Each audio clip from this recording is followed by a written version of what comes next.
కేవలం సర్టిఫికేట్ కాదు, real time AI knowledge తో మీ ఐటీ డ్రీమ్ నెరవేర్చుకోండి. ఇప్పుడు 35% చెల్లించండి, మిగతాది ప్లేస్మెంట్ తర్వాతే. దేవుడిని నమ్ముతున్నాను అన్నారు. ఇప్పుడు చెప్తున్న స్టోరీస్ థియరీస్ అన్ని నేను అదే చెప్తున్నా.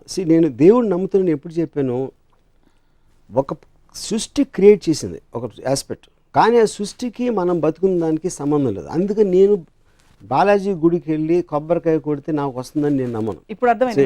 మీరు బ్రహ్మని నమ్ముతారు కానీ విష్ణుని శివుడిని నమ్మరు. ఎందుకంటే బ్రహ్మ సృష్టికర్త. ఓకే, బ్రహ్మ అని పేరు పెడితే ఓకే. యా, విష్ణుని శివుడిని నమ్మరు. అంటే ఒక ప్రిజర్వర్, ఒక డిస్ట్రాయర్ లాంటి ఒక రెండు మైథలాజికల్ క్యారెక్టర్స్. ఇప్పుడు అదే మైథలాజికల్ క్యారెక్టర్స్ అనేది కరెక్ట్ వర్డ్. అది ఎలిమెంట్స్. ఇప్పుడు నాకు స్వామి అయ్యప్ప ఉంది.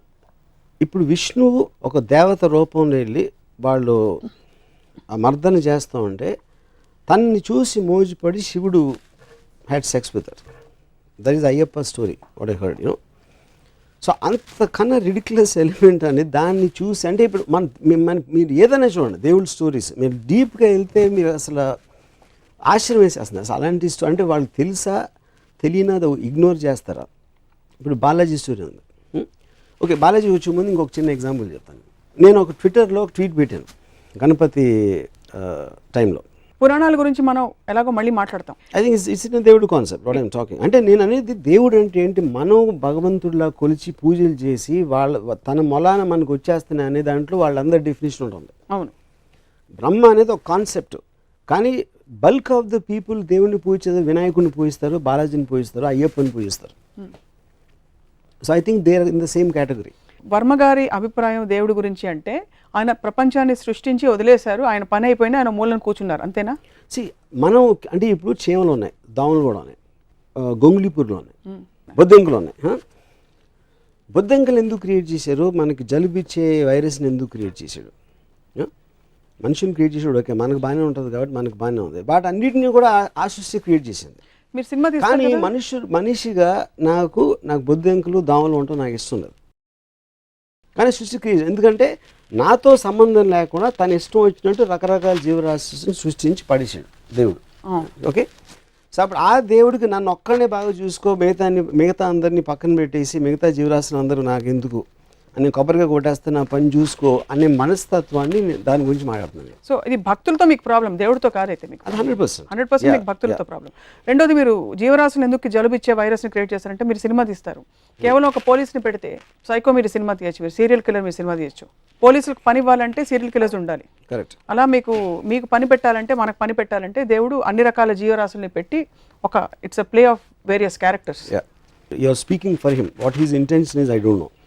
You are putting words into God's mouth. Yeah. So, but it again still my answer stands for it. Whatever his intention is, he created. ఏది స్పెషల్గా చూడాల్సింది దాని అవసరం దానికి లేదు, అట్లీస్ట్ ఆ ఉద్దేశం లేదని చాలా క్లియర్గా తెలిసిపోతుంది. లేదంటారా? 100%. ఎందుకంటే ఇప్పుడు ఒక సునామీ వస్తుందండి, అది ఏమి విచక్షణ లేకుండా మొత్తం అన్ని రిలీజియన్ ఆడవాళ్ళని పిల్లల్ని అందరినీ చంపుకుండా పోయింది. 2006లో 2.5 lakh పీపుల్ చచ్చిపోయారు. ఆ 2.5 lakh పీపుల్ ఒక కామన్ ఎలిమెంట్ ఆఫ్ ఉంటుంది అనేది నేను నమ్మను. దాని తర్వాత may their souls rest at peace అంటారు ఎవరు మనోళ్ళు. ఏది చేసింది యాక్ట్ ఆఫ్ గాడ్ అని లీగల్ డెఫినేషన్ ఉంది. Any kind of a natural calamity is called act of God. That is actual definition legally speaking. Okay, దేవుడు సృష్టించిన దాని మూలం జరిగింది. అది జరిగినప్పుడు మీరు మీ మేనేజర్ తప్పు చేస్తాడు, లేకపోతే మీ గవర్నమెంట్ తప్పు చేస్తుంది, లేకపోతే మీ ఇంట్లో ఎవరో తప్పు చేస్తే మీరు ఇమ్మీడియట్గా కోపం వస్తుంది. దానివల్ల ఒక హామ్ క్రియేట్ అయినప్పుడు అంత పెద్ద హామ్ క్రియేట్ చేసిన దేవుడిని మాత్రం మీరు బ్లేమ్ చేయరు. ఎందుకు? భయం.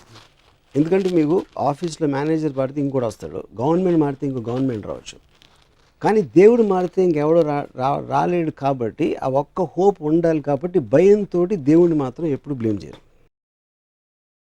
సో మళ్ళీ నేను చెప్పేది ఏంటంటే, దేవుడు అనేది క్రియేటర్, మీరు బ్రహ్మ అనండి, దేవుడు అనండి, ఏదన్నానండి, that is not to be debatable. Because ఏదో ఒకటి క్రియేట్ చేసి ఉండాలి. వాట్ ఎవర్ దానికి షేప్ ఉందా, ఫామ్ ఉందా, whatever the scientific origin అనేది, all of them are coming under one definition. నమ్మే వాళ్ళ గురించి మాట్లాడుతాను. So that is what I'm saying. I don't believe in the devotees aspect. వాళ్ళకి ఏం అర్థం అవుతుంది దాని గురించి. భక్తులు దేవుడితో పెట్టుకునే ఈక్వేషన్ మీద మీకు చిరాకేస్తుంది.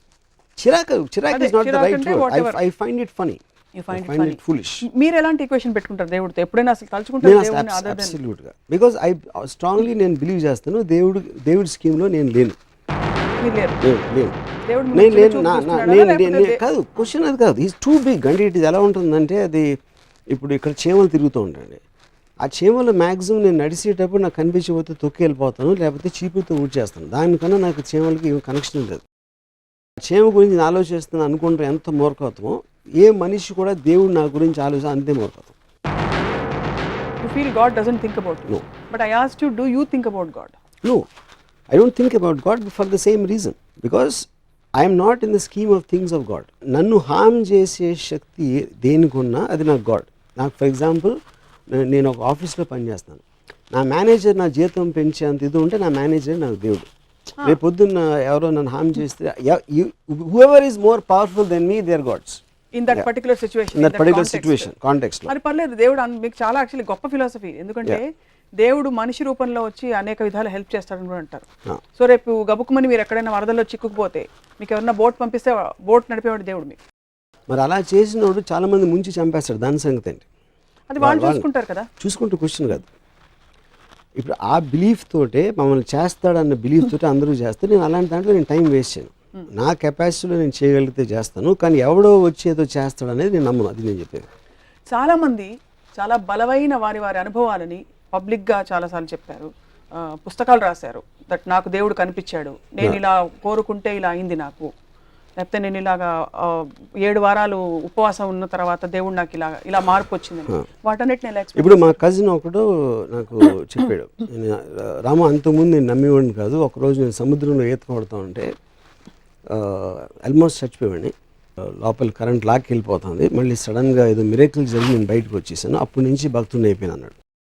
అప్పుడు నేను ఆడితే ఏమన్నానంటే, అప్పుడు వాళ్ళ నోటి దగ్గర కూడి చెడగొట్టినందుకు చేపలని నాస్తికులు అయిపోవచ్చా అన్న. ఎందుకంటే నువ్వు చచ్చిపోయింటే ఆ చేపలు నేను తినేసి, చేపలు కూడా జీవులే, అవి కూడా భగవంతుడే సృష్టించాడు. అలాంటప్పుడు నువ్వు నోటి దగ్గర కూడి తీసేసినట్టే కదా దేవుడు నేను బతికేచ్చి.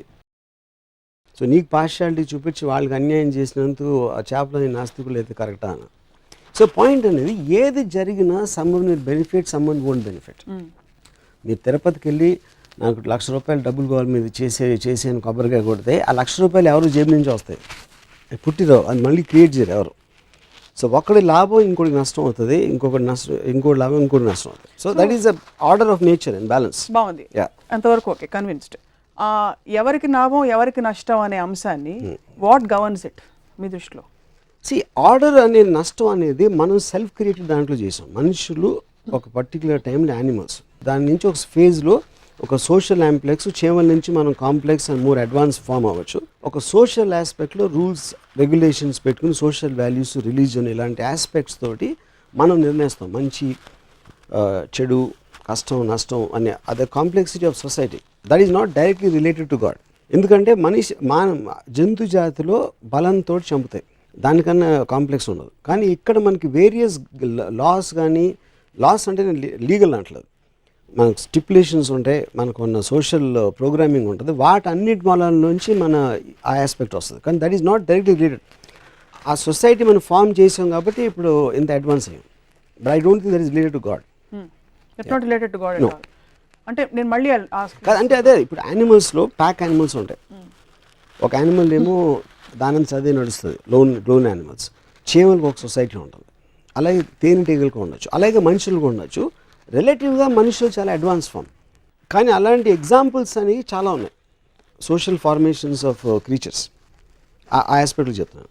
మళ్ళీ ఐ గో బ్యాక్. నాకు ఇంకా అర్థం కాలేదు ఒకటి, ఎవరికి న్యాయం జరగాలి ఎవరికి జరగకూడదు అనేది డిసైడ్ చేసేది న్యాయం అన్యాయం అనేది, దాని గురించి నేను చెప్పేది. న్యాయం అన్యాయం అనేది నేను ఎక్కడో కొట్టుకుపోతున్నాను, నేను చచ్చిపోతే ఇప్పుడు పులి జింక వెనకాల పరిగెడుతుంది, జింకను పట్టుకోగలిగితే తినేస్తుంది. అది ఉట్టి కేవలం తన బలం. బలవంతుడు బలహీనుని చంపుతాడు అనేది natural order and Darwin's philosophy, the strong against the week. That's the whole point. ఎందుకు అలా చూస్తే మరి చాలా కెలామిటీస్ లో మనుషులు కూడా పోతున్నారు కదా. అప్పుడు కెలామిటీ అనేది బలం ఉంది, కెలామిటీ అనేది టైగరు, మనుషులు అనేది జింకలు కెలామిటీలో. సో ఇక్కడ coming back to this, so బలవంతుడు బలహీనుని చంపుతాడు అనేది నేచర్స్ లా. దాన్ని సోషల్గా మనం రివర్స్ చేసి రూల్స్ రెగ్యులేషన్స్ పెట్టుకున్నాం. దాన్ని గవర్న్ చేయడానికి వి క్రియేటెడ్ ఎ గాడ్. ఆ దేవుడిని క్రియేట్ చేసి దేవుడు ఇలా చేస్తే శిక్షిస్తాడు. ఇప్పుడు ఎందుకంటే మనుషులు శిక్షించట్లేదు, ఐ మీన్ తప్పులు చేసిన మనుషులు, పాపాలు చేసిన మనుషులు కూడా మనకన్నా బెటర్గా ఉన్నారు అని మనం చూస్తూ ఉంటాం ఎప్పుడు.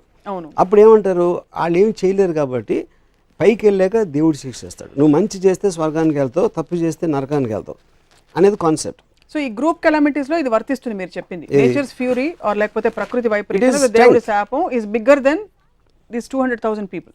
ఇది of course anything more powerful. It's not about nature's calamity. Correct. ఒకే కెలామిటీలో కొంతమంది పోతారు, కొంతమంది బతుకుతారు. అవును. అది ఎందుకు జరుగుతుందంటారు అయితే? అది నేను అడిగిన క్వశ్చన్. అప్పుడు ఆ డిస్క్రిమినేషన్ ఎందుకు చూపించడం అనేది నాకు క్లియర్ కట్గా తెలియకపోతే ఏ బేసిస్లో నేను ఆ సిస్టమ్ని నమ్మాలి? అది నేను అడిగిన క్వశ్చన్. ఓహో. సో బేసికలీ వీళ్ళందరినీ ఈ కారణంతో నేను చంపేశాను, వీళ్ళందరినీ ఈ కారణంతో బతికిచ్చాను అన్నది క్లారిటీ ఉన్నప్పుడు it is a legal system. వీళ్ళు తప్పు చేస్తున్నారు కాబట్టి జైల్లో ఉన్నారు, వీళ్ళు తప్పు చేస్తున్నారు కాబట్టి ఉరిశిక్ష చేస్తున్నాం, మీరందరూ మంచిగా మిమ్మల్ని ఏం చేయట్లేదు అనే క్లారిటీ నాకు మామూలు మనిషి ఇచ్చినప్పుడు దేవుడు దానికన్నా ఎక్కువ ఇవ్వాలి. దేవుడు మనిషిని క్రియేట్ చేశాడు నాకు తెలియదు, కానీ మనిషి మాత్రం డెఫినెట్గా దేవుడిని క్రియేట్ చేశాడు. మనిషి ఎవరిని క్రియేట్ చేశాడు? బాలాజీని క్రియేట్ చేశాడు. పురుషులకైతే రంభ కౌగిళ్ళు ఉన్నాయి, ఆడవాళ్ళకి ఏముంటుంది? వాడి బ్యాడ్ స్క్రిప్ట్ రైటర్ అయితే ఆ గాడ్కి బ్యాడ్ స్టోరీ ఇచ్చాడు, గుడ్ స్క్రిప్ట్ రైటర్ అయితే బెటర్ బ్యాక్గ్రౌండ్ ఇచ్చాడు.